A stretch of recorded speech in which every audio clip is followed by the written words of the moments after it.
LA County Fire Department Captain Sheila Kelleher-Burko, who's been helping to lead this situation for the latest on this fast-spreading fire. Captain, thank you so much for joining us, especially during these circumstances. As we've heard, these wind-driven fires spread erratically and rapidly. What's the scale of the current evacuation order? The current evacuation order is huge. There's 30,000 residents that live in this Palisades area, and they've all been ordered to evacuate. It's critical. This fire is wind-driven, and we haven't seen the worst of the wind yet. It's coming at its peak hour tonight between 10 and 6 tomorrow morning. And we're hearing millions in Southern California will be impacted in a dense urban area like this. What do people need to know about the best routes to take as to not get stuck or block first responders? I think what's really important is that they pay attention to the warnings, because we ramp it up for the most part. So as soon as that warning comes into place, start getting your things ready and start evacuating. People that live in these wind-prone, fire-prone areas, they're pretty aware of their surroundings. So, they understand where they need to go. But it's really getting out early. That really helps us. And what resources have you all with the LAFD and partners deployed as of this time? Yeah, so this is started in LAFD's LA City's Fire, and we are in mutual aid with them starting about 11:30 this morning. So we've supplied about 100 firefighters, and Cal Fire has also sent down a bunch. Governor Newsom is down here assessing the scene. So we definitely have a ton of resources on this land as well as in the air. Obviously, your firefighters train for disasters like this one. Just give us a sense of the danger that the fire coupled with the wind poses for your firefighters in a region like the Palisades. What are they up against? What's challenging about this is the topography. Not only is it incredibly steep and it's hard to navigate up some of these things, but the way the wind whips through these canyons and passes is incredibly dangerous. So the wind can shift at a moment's notice, and that also the fire can shift. The other thing that's incredibly dangerous is how far these embers can get thrown and tossed because of the wind. So we definitely have our hands full. And you mentioned that the worst is still ahead, expected to happen overnight. What is your biggest concern come tomorrow morning? I think you said it, Lizzie. It's that wind. That wind is our biggest concern, and the peak of it hasn't hit us yet. So if you can see, I can barely hold on here. It's like a hurricane force winds, and couple that with fire, it's challenging. All right. Well, we are wishing you all the best, Captain Kelleher. We thank you so much for your time. Really appreciate it. Thank you. Tom, are you still on Temescal Canyon Road, right off Sunset? Yes, Pat and Juan, not far from where that fire was burning the apartment building where firefighters were doing all they could to save it. Right now, we're just across the street from the Theater Palisades, which obviously is a total loss. A huge amount of fire is still burning there. You can see the wind is just blasting and fanning it right now. We keep talking about that. Obviously continues to be a factor, a massive problem. And if you take a look too, another major issue, downed and damaged power lines and utility poles. Look at this over here.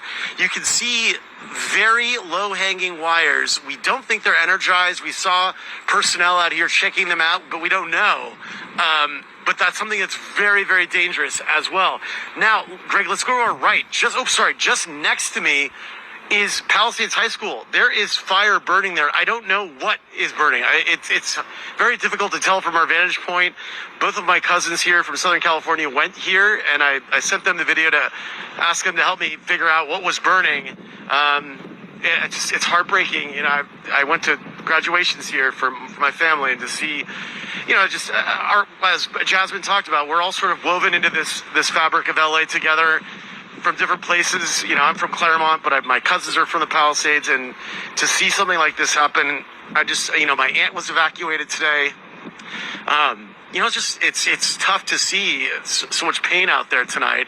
And here we have the fire firefighters coming to the high school to try to figure out what is on fire here. And it's just very difficult to see with this building sort of blocking it, but there has been a lot of smoke and fire coming from there. And then, Greg, let's just swing around here, back down the block this way.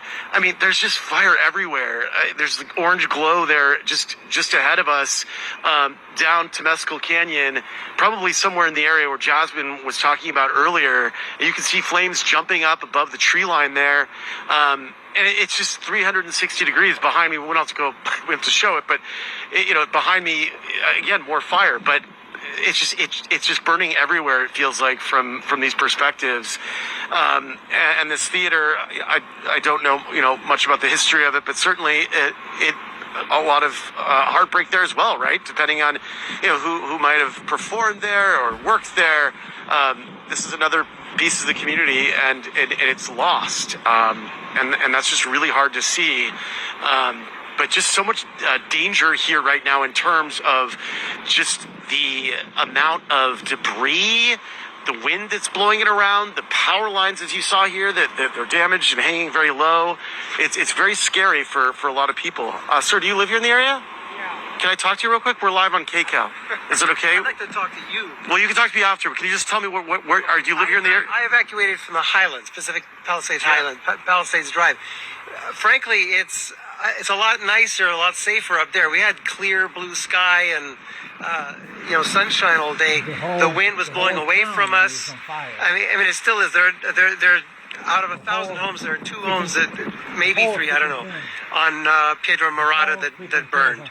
Other than that, the whole area is untouched, and I almost didn't want to evacuate, but You do the right thing. I mean, the thing is, when the fire comes, it doesn't come in a little flame crawling up the hill. It comes with a wall of smoke, and obviously it's all. everyone's been lecturing me today. Everybody knows what I should do, except for the guy who's on the spot. Well, the firefighters know what you should do. I'm not telling you what to do. The firefighters are. Okay, My last question: how long have you lived here? about a dozen years. 12 Okay. years. So this has got to be the This worst. is the biggest, yeah.